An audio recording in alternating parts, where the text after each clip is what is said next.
Alright, y'all, man. We got a new Dr. Insanity, bro. This one is called Cop Runs into Secret Killer Dumping Body Parts in River. If y'all are new to the channel, subscribe right now. Let's check it out. Who are you? Stop right there. Go ahead and stop right there. This Idaho state officer is pointing his flashlight at 70-year-old Alan Bruce. He has no idea that the man he just ran into was in the middle of dumping human body parts in a nearby river after murdering, dismembering, and meticulously covering up the crime scene. Okay, so 70 years old, bro. 70.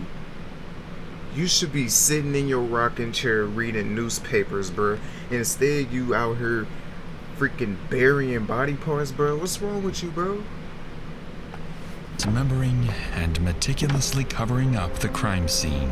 okay, so what are you doing? Got a bookkeeping problem going on down here, and I just want to make sure you weren't that guys. All right, so you're just trying to keep an eye on stuff then. Yeah, excuse me for if I got you excited. All right.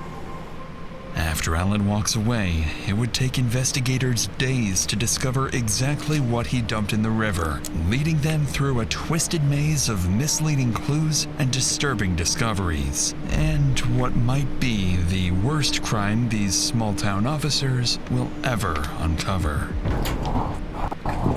Oh, it stinks bad. You can pick your friends and you can pick your nose, but you can't pick your family. There is no body found. He was reduced down to nothing.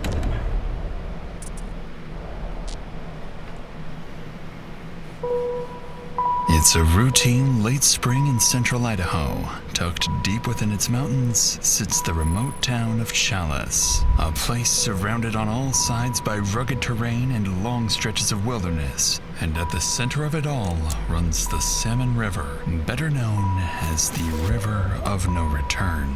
The small town of Chalice is home to fewer than 1,000 residents. Crime rates here are remarkably low, and serious violent homicides are unheard of. But that's about to change, because a heinous crime happened somewhere in this town, and what's left of it now is in the Salmon River, waiting to be found.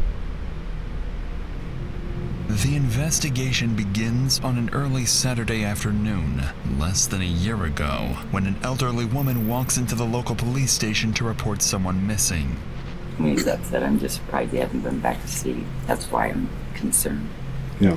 Do you know what he was wearing last when he left? Pair of boots, blue jeans, and I think it was a dark t-shirt and baseball cap, and he's got a little pug rider that is with him everywhere. Who was Patrick to Just you? one of my dear kids that I've taken under my wing. Okay, so not biological. No. Okay. His picture. Yeah, picture, okay. Does this picture resemble what he looks like right now? His beard is a little fuller, and his hair is in better shape than that. The man in those photos is 47. Shit. Oh, shit. Oh, boy, that boy look crazy as hell, boy. 7-year-old Patrick Shelton.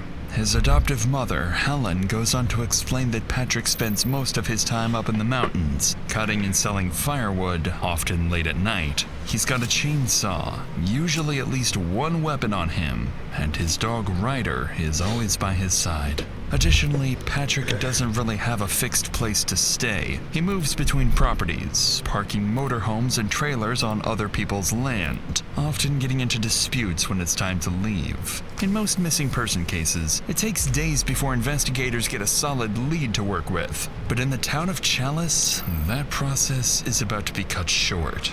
I remember you mentioned something about when you talked about him going to Alan Bruce's. It seemed like you said something to where they had some conflict recently. They have. Yeah. Okay. Do you know why he went there? He was supposed to go move his motorhomes, and when he got out there, Alan had moved them with the bulldozer. Okay. Not good. Probably screwed up the transmissions, and I don't know. The name Helen mentions immediately rings a bell because officers know exactly who she's talking about. 70-year-old Alan Bruce is a local resident with a rural property just out of town, working odd jobs including welding and mechanical work. But that's not what people in Chalice know him for, because Alan has a different reputation, built on constant disputes and ongoing conflicts with other locals. Just earlier in the year, he was reported for allegedly throwing gas bombs and setting a woman's property on fire. So based on Helen's statement, officers prepare to head out and speak with Alan, see if he can point them in the right direction. At this point, officers aren't too surprised that Alan's name came up, and don't expect anything serious. In reality, something already happened between Alan and Patrick just a night ago that ended very gruesomely. While officers are on their way to question him, Alan is still in the middle of covering things up. In just a few seconds, a deputy pulls up to his property. Hey, Alan. How's it going? One thing after another? Hey, I was just coming to chat with you. We had a report that no one knows where Pat is right now. Yeah, they don't. Okay. And I just wanted to touch bases with you because I know you got the stuff off your property, but he was going to come by to pick it up, right? Yeah, Did you ever see him on that? I did. Okay. They came by here. He was unhappy, very unhappy. Okay, but it was just all kind of verbal argument or something, or he was just, okay. And he went and got his stuff then, or? Well, he still has some stuff here. He said he would want to go cut some wood. He needs some money. So he's probably out somewhere out there. Maybe broke down. I don't know. I'm just trying to create a timeline so I know who last saw him. So when was that he showed up here? 2 nights ago. 2 nights ago? 3 nights ago. Let's see, Can't what is it? remember. Thursday night? Okay. In the middle of the conversation, the deputy notices something off about Alan's demeanor. His responses are short, controlled, almost rehearsed. But as the deputy continues asking questions, things start to feel even more strange. And then, did he hang around here long, or did he just go right over? Back and forth. Back and forth? Uh-huh. Coming back onto the property? Yeah. Does he still stab stuff here then? He does. Oh, They okay. Get it all off. Oh, okay. Like that shed, that wooden shed is his. Yeah. Uh-huh. Oh, okay. The tires in it. And you can see there's a pickup rack just over that Ford. Oh, just the steel there Yeah, the poking steel. up? Oh, That's okay. his. Okay. So he... Wooden rack over there in the back of trackers, like that. Okay. Tires. Just kind of bunch of crap laying around. Alright. Okay. So he got some of it though? Yeah. Do you know where he was taking it to? Taking it down to the motorhomes. Oh, where is motorhomes? Right here, you walk over there and you see. Okay. Oh, there? There's his Ram Charger and another one's in front. The motorhome Alan is pointing to does indeed belong to Patrick, but more importantly, it holds items that might explain what really happened to him. Alan goes on to explain that he moved Patrick's motorhomes himself because of the ongoing disputes and problems between the two, which sounds normal considering they're frequent business partners. But as the conversation continues, the deputy takes note of Alan's shifting body language and quietly requests another officer to the scene. There's a noticeable tension in the way Alan carries himself. This is because while he's speaking to the deputy, his sole focus is on the barrels sitting just a few feet away, with Patrick's dismembered body parts hidden inside. Howdy. He's riding along with me. I was just on a phone call for a minute, so I didn't want to bring that out here. So did he stay here last night, or? No. Oh, okay. Okay. And he didn't tell you where he was going to get the wood? Hold on. Thursday night he left here, not last night. Okay. You know, does he have any favorite spots so we can just go He's got a check spot for up him? there at Bayhorse, pretty close to the top. You go up there before you get to the rest area, the potties. You see where it takes off and goes down the hill and crosses the creek. Uh-huh. Way back up in there is a favorite wood cutting spot for him. Oh, okay. Okay. Is that the only one you know about? It's the only one he took me to. Oh, okay. You may be the last person that saw him because he would have then gone up there that night potentially? Yeah. Oh, okay. Notably, Alan's demeanor shifts once again. With a second officer on scene, he becomes more composed and careful with how he answers questions. Despite this noticeable shift, Alan provides deputies with something useful, a location where Patrick might be. The place he mentions is a remote area about 20 miles out, near the so-called River of No Return. Naturally, it's somewhere deputies need to check, but before heading out there, they decide to take a quick look around the motorhome Alan pointed to earlier, a small decision that will give police something useful to work with later on.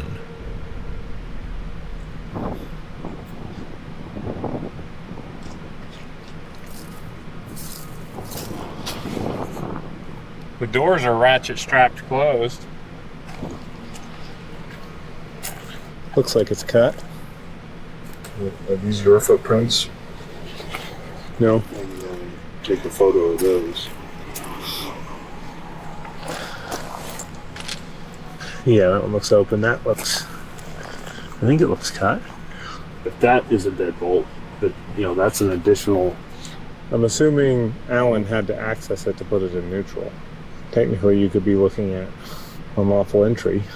Clearly, the locks have been tampered with, consistent with Alan's explanation that he moved the motorhome himself. It's a small detail, but one that could give officers grounds to detain him later on, depending on how this unfolds. But without a warrant, officers can't search inside the motorhome, so they step back, leave the scene, and head towards Big Hill, where Patrick might be. At this stage, there is still no confirmed crime. Alan has been forthcoming, and nothing directly points to anything serious just yet. But by the end of this night, police will have more than one suspect on their hands, and what might be the worst crime this town will ever see. But before we get to that, it's important to note that cases like these can affect the mental health of both the officers and the innocent people involved, and stressful situations in everyone's life can often have the same effect. I hit a point where trying to move on wasn't working, and I didn't really have any or give you a sponsor. Better, you take a short cost, and I'm not an 8 out of flash video.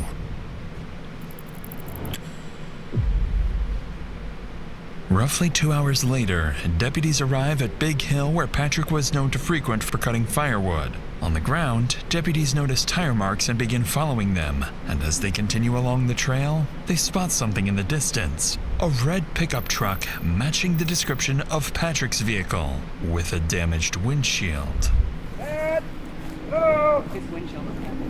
Yeah, I think that's normal. I believe so. Hey, Pat! Pat! Pat, it's Custer County Sheriff's Office! Can you hear us? Dog's in the seat. Alive? What was the dog's name? Ryder. Ryder, buddy. Ryder. It awake? No, it's not moving. Dog's been in here a while. He's messed himself. Oh, he's moving. It's definitely a he, by the way. Hi, baby. I'm here, okay. We're gonna get you some water, okay? Where'd he go? Where did he go? Miraculously, Patrick's dog Ryder is still alive after 2 full days, but he's severely dehydrated. As deputies pull Ryder from the vehicle and give him water, they notice something else. Patrick's chainsaw is missing from the truck, suggesting he might still be somewhere nearby. And while they discuss their next steps, Ryder suddenly begins reacting to something in the air. Dogs like Ryder have a sense of smell up to 100,000 times more powerful than humans, comparable even to trained police canine units. Really? I did not know that. Hold on, let me fix my mic.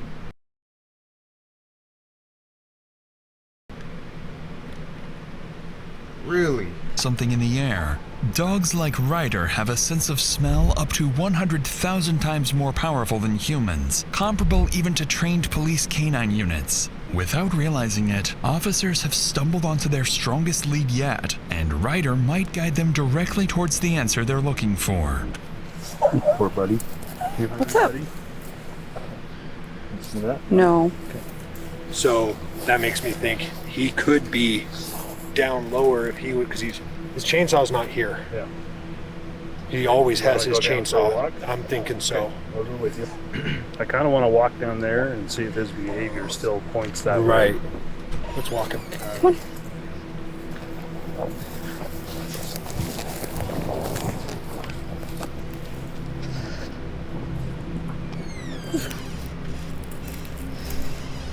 Dude, you gotta give me a break. We can't go down that. That is a completely down. There is no angle to that. I'm arguing with a dog. As luck would have it, the dog picks up a scent, but can't pinpoint a specific location. The reason for that is something officers haven't realized yet, because there is no single place where Patrick might be. He's already been dead for 2 nights, dismembered with his own chainsaw, and scattered across the very mountains deputies are now searching. Some of his remains are already floating down the river of no return, just 20 miles from where they're standing. None of this is apparent to deputies yet, so they decide to take a closer look at Patrick's pickup truck for any additional clues. What they notice inside is very sketchy. Dark red staining across the interior, heavily soaked towels on the driver's seat, items marked with blood, and a discarded mail letter with the name Alan Bruce on it. Something violent happened here. And the more deputies think about it, the more obvious what happened to Patrick becomes. So before the evening ends, they secure the scene and return to town where they talk to other acquaintances of Patrick who collectively make one thing crystal clear. Alan had an ongoing feud with Patrick. He recently moved his motorhome using heavy equipment and damaged it in the process. And he's the only person anyone can think of who might want to hurt Patrick. With that in mind, investigators formally identify Alan Bruce as the primary suspect in Patrick Shelton's disappearance. But the reality and discoveries awaiting investigators in the coming hours are anything but straightforward, as they'll soon find themselves investigating more than one suspect. For the time being, though, search warrants are requested for both properties, and Idaho State Police are called in, bringing in a team of experienced detectives. However, as the multi-agency effort is underway, someone in town is simultaneously running their own homicide cover-up operation. As night falls, Alan moves quietly, continuing to dump body parts and evidence in the river, and burning anything that could tie him to what he's done. At the same time, police's search and rescue units are mobilized, preparing to comb through the surrounding terrain for any sign of Patrick. Around midnight, Deputy Mike is sent to patrol near Patrick's truck, monitoring the area in case anything changes. A few hours into his shift, something does.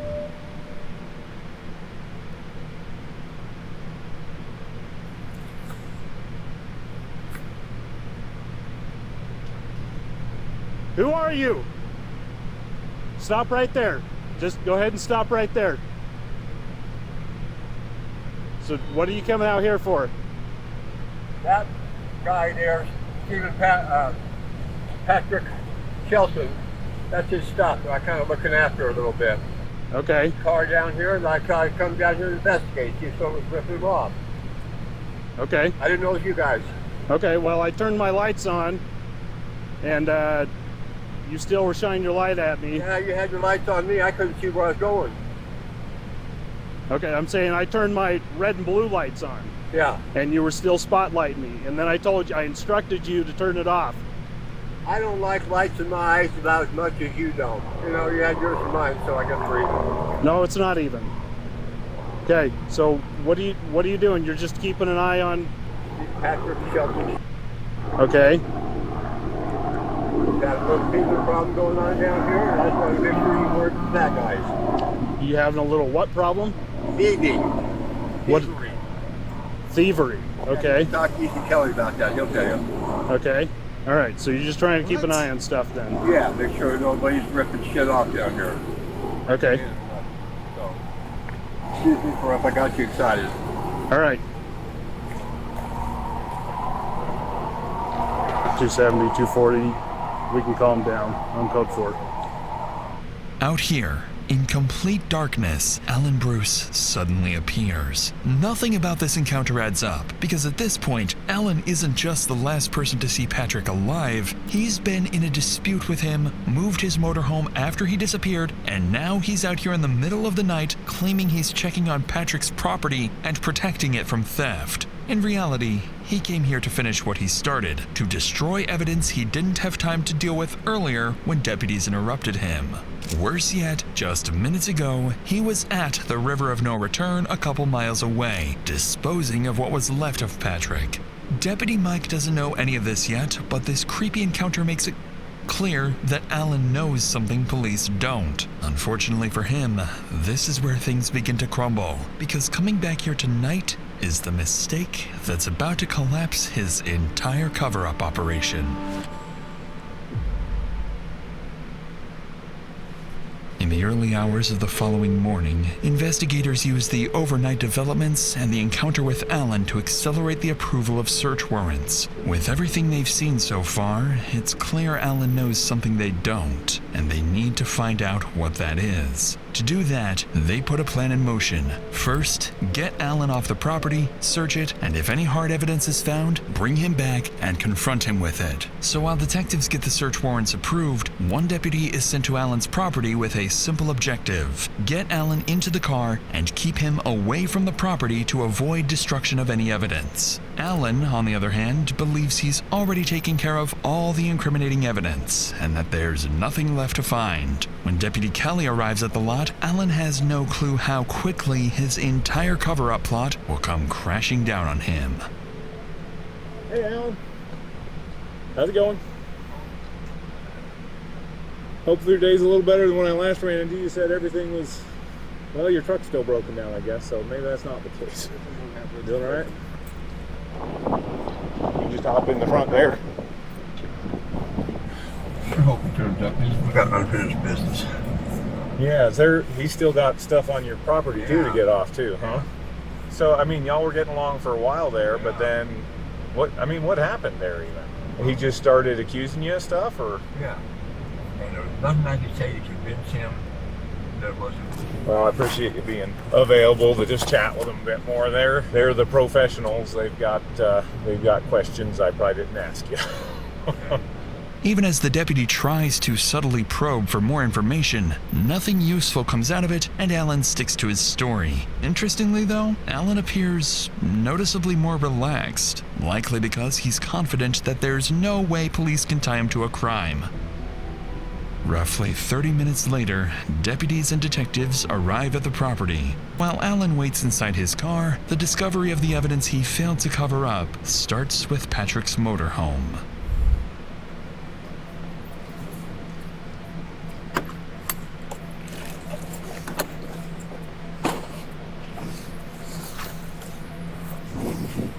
Sheriff's office. Make yourself known.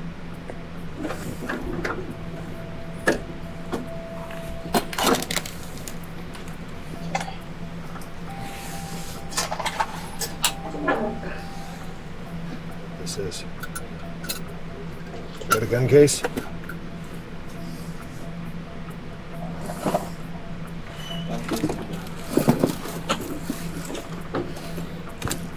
Patrick's empty gun box is consistent with earlier statements that he always keeps a firearm with him. The problem is, that gun is nowhere to be found in the motorhome, and it was never found in his pickup truck the previous day. With Patrick's motorhome cleared, officers move over to Alan's property. Alan owns multiple structures and vehicles on the lot, and after clearing a few of them, deputies find no obvious signs of a crime. It seems like Alan's cover-up operation is successful so far, but that begins to change as deputies notice something unusual lingering across parts of the property. Already did. Cool. Something stinks. Oh, it stinks bad. I just kind of pull that one down. So we're just gonna hold on this trailer till we can get keys. If he won't give us keys, then we'll go from there. But we need to hold on this until we get that. It's probably in that freshly moved. Do we want to call out the cadaver dog? Let's go ahead and do it while we're here. We've got it cleared. It might be the best way to get something to hold him. As the search continues, deputies can smell an odor of burnt meat across parts of the lot, but no clear source. After checking around the structures again and searching the open areas, they can't find anything. So, to pinpoint the source, deputies call in a cadaver dog trained to detect human remains, and a few minutes later, police canine Spy arrives on scene. After running the dog across the property, Spy begins alerting to the presence of something inside a set of barrels. I'm rolling.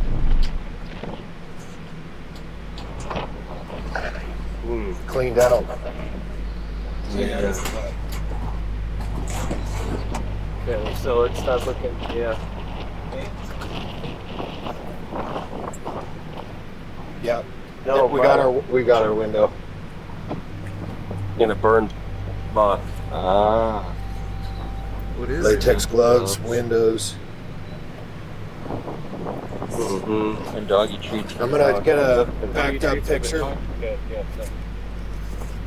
Inside the barrel, officers begin to uncover what Alan tried to hide. Broken window glass of a car consistent with a bullet impact, latex gloves, and traces of blood on the filter of a vacuum cleaner. After searching other barrels, officers find night vision binoculars, Patrick's baseball cap marked with blood, and most concerning of all, bone fragments and suspected human remains on multiple pieces of clothing. Additional items are recovered as well, including ammunition and magazines, but no firearms, suggesting the weapons may have been moved or hidden somewhere else. Among the findings, detectives note the missing firearms, the lack of any intact remains, and the speed at which the scene appears to have been cleaned, something particularly peculiar, leading them to consider that Alan may not have acted alone. After these discoveries, Hold on, y'all. Let me.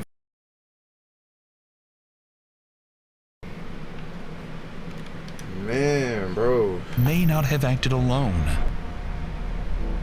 After these discoveries, Alan's property is officially treated as a crime scene. The area is secured and forensic examiners are called in to process the evidence. Detectives now have the hard evidence they need to confront Alan, but while they prepare to do so, an unexpected development happens when Alan's younger brother Larry suddenly shows up at the scene. Hours earlier, police received an oddly timed phone call from him, claiming that if anything happened to Patrick, it was his own fault. Not only that, Larry made additional statements about Patrick that led detectives to question whether they might be dealing with a second suspect. You know, he's been stealing shit of my brother's, and Pat, he said Pat's threatened him and waved a big-ass gun at him. Somebody else said that he's a straight-up thief. Shelton's an opportunist. He's going to take advantage of anything that he can, you know, if he thinks he can get away with it. Right. Okay, so he was kind of concerned Patrick might do something stupid, use a gun or something. Concerned Pat's going to kill him, you know. Right. On the call, Larry made it clear that Patrick was the aggressor and the one who had been threatening Alan, leading investigators to suspect he might know more than what he shared on the phone. So naturally, their suspicions rise when he arrives at the search warrant scene unannounced. Once detectives begin speaking with him, Larry seems confident he can prove that Patrick was the problem. Howdy. How's it going? And you are? I'm Alan's brother. Okay, I'm Sergeant Tuttle with the State Police. So obviously your brother got himself in a lot of trouble. That's what it sounds like. It's starting to rain. You want to go in the trailer? We can go sit in the trailer where we're not getting rained on. You said that Shelton, is that the guy's name? Patrick Shelton, yeah. Okay. And he was threatening your brother, right? Right.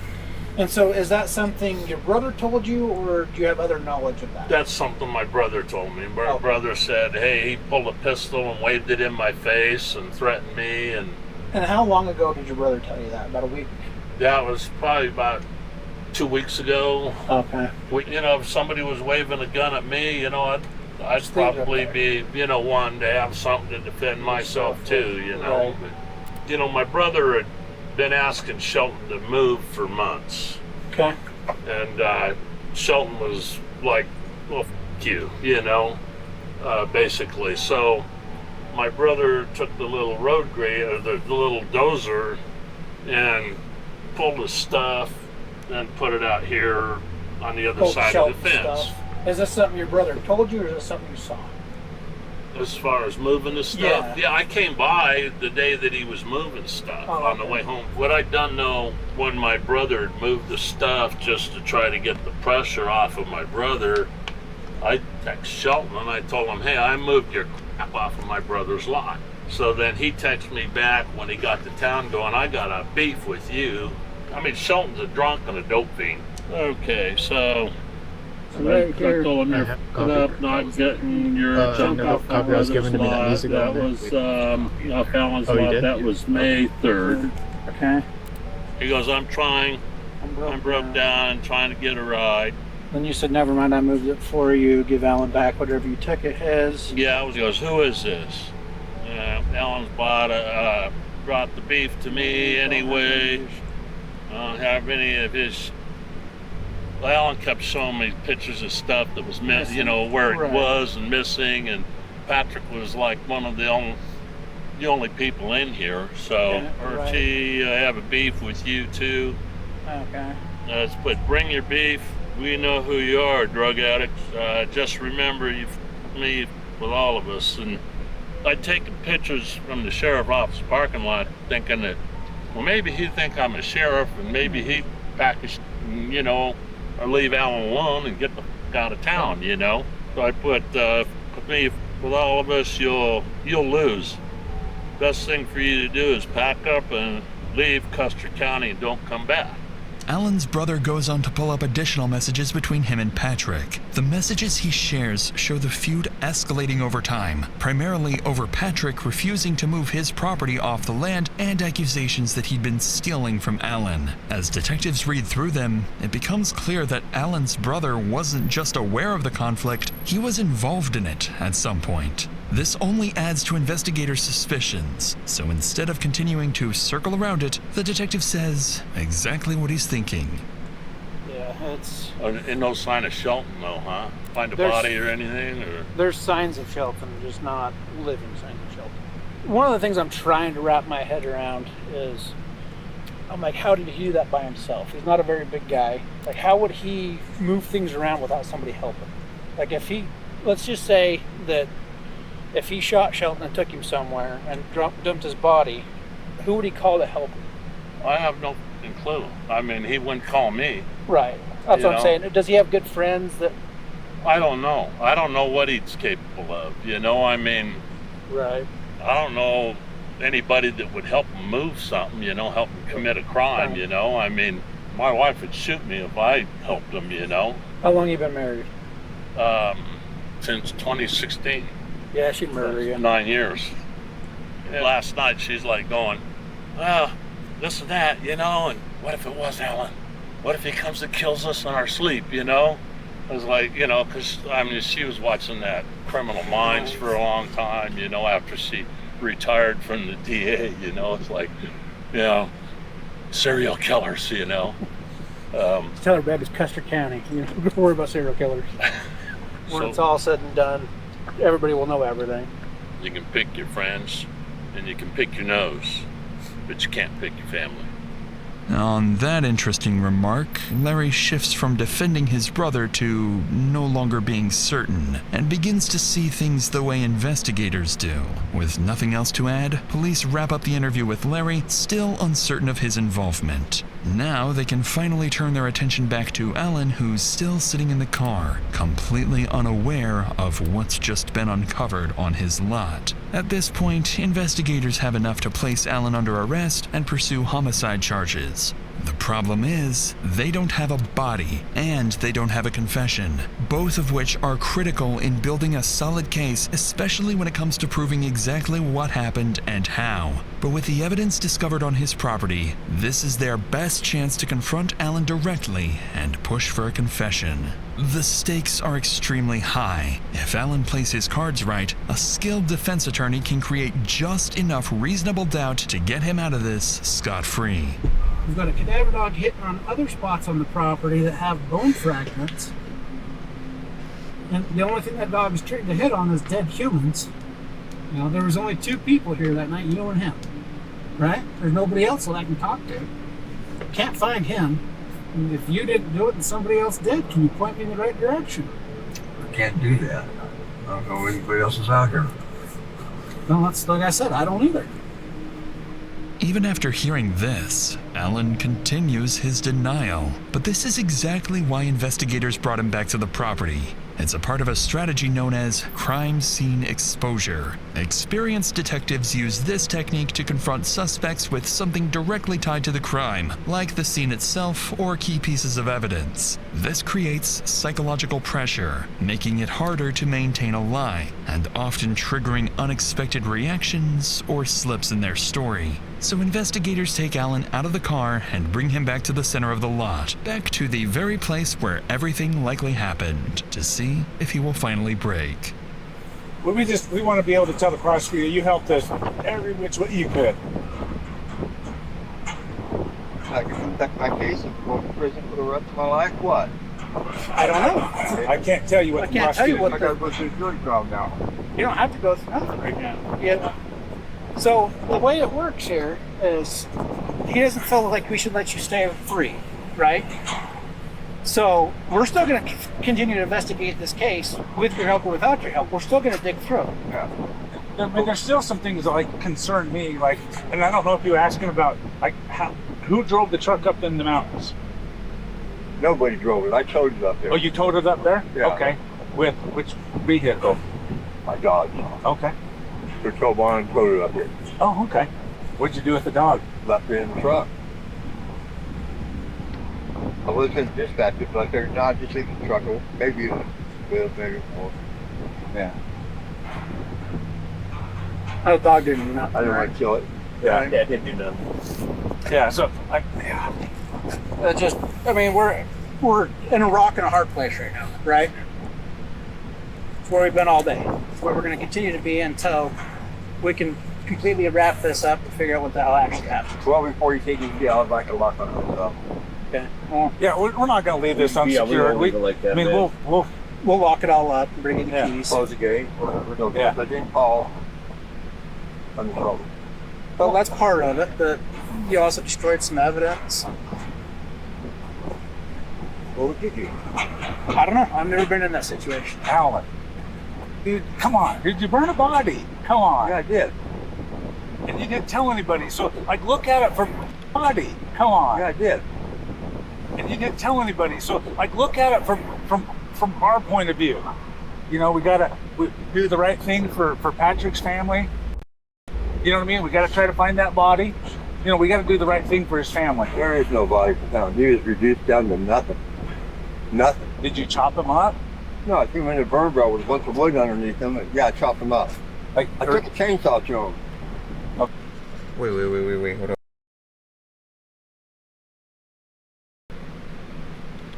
What did he just say? Reduced down to nothing. Nothing. Did you chop him up? No, I threw him in a burn barrel with a bunch of wood underneath him. Yeah, I chopped him up. Like, I took a chainsaw to him. Okay, where's the chainsaw? It's gone. It's gone. Did you throw it in the river? I got rid of it. Believe me, I burned it. You burned the chainsaw? Yeah. Is it in the barrel? Yeah. And I've never chainsawed a body, but I think there would be like blood and skin and gristle and stuff, you know. Yeah, it was ugly. And so, like, where's that at? How did you clean that up? Took a shovel and rake, ripped up everything I could, walked it down with a hose and put Clorox on it. And the chainsaw's where? Shoot the burn barrel and burned it last day. Alan finally cracks, admitting that he shot Patrick, dismembered him, and burned the body before disposing of the remains. With a confession now on record, investigators turn their attention to a critical question. Did Alan act alone, or is there something even darker he's still hiding? But before detectives can press further, Alan makes a surprising claim. He came up with that pistol, was gonna do me. And we're not arguing. We're not arguing that point. We're just trying to figure out like what you did with the body, how you did it, and where it's at, if there's anything left. Not much. Did you have any help with it? I see if you shoot, shut up, and shovel. Do you see our point? I mean, what we're trying to do at all, Alan? I tried to hide it and get away with it. Yeah. And like I said, we're just trying to, you know, get some closure for his family and present the picture so that everybody understands why you did what you did. Said, you better pull the trigger. Mother things come up with the gun. At that point, it was me or him, but Despite Alan's claims that he killed Patrick in self-defense, it hardly explains the brutality and concealment that followed. Following this, Alan is arrested and charged with first-degree murder along with multiple additional charges. Later that day, dive teams and officers are sent to the river area where Alan claimed he dumped the remains. But despite extensive search efforts, nothing of evidentiary value is recovered. In the days that follow, police obtain a warrant to search Alan's phone, where they find the most critical evidence in the case. On Alan's phone, detectives find a hostile exchange from May 7th where Patrick texts Alan, "You will be seeing me soon. Make your peace." And Alan responds, "Never be at my place after dark or else." But it's in the camera roll where they find what they had been unable to locate for days. A photo of Patrick, dead inside the cab of his truck with his silver pistol next to him. The photo... You was one sick man, bro. Dead inside the cab of his truck with his silver pistol next to him. The photo was taken at 6:25 a.m. on May 8th. When asked about it, Alan claims he took the photo as proof, in case he ever needed it. A couple months later, in July 2025, police receive a call from fishermen reporting a burn barrel floating in a different area of the Salmon River. Officers and divers recover the barrel and transport it for forensic examination, but no human remains or items linked to Patrick are found inside, likely because everything had already been destroyed or lost in the River of No Return. As for the missing firearms, investigators later uncover both the rifle and Patrick's silver pistol at the residence of an associate of Alan. The man claims Alan brought the weapons to him asking him to sell them, and with no evidence tying his associates or his brother to the homicide or the cover-up, investigators determined that Alan acted alone. In October 2025, Alan's initial charges were reduced to second-degree murder and destruction of evidence after Alan entered an Alford plea, meaning he maintains his innocence while acknowledging that prosecutors have enough evidence to convict him. In November 2025, a judge denies Alan's last-minute attempt to withdraw the plea and sentences him to 20 years in prison. He must serve at least 10 years before becoming eligible for parole, meaning he will get a chance to walk free in his 80s. But given the severity of the crime, there is a very real possibility he never leaves prison at all.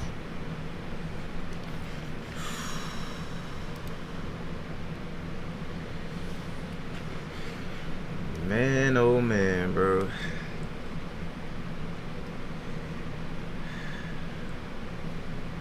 Yeah, R.I.P. to that guy, man. I'm at a loss for words, bro. This is crazy, bro. I feel like he should have got life. I don't really like that. But then he's 70 years old, so it's like, but this was just evil. This was just sick. That's the end of this video, man. Comment down below what y'all think I should react to next. If y'all are new to the channel, subscribe right now. I love y'all. Stay blessed. And we out of here. See y'all in the next one.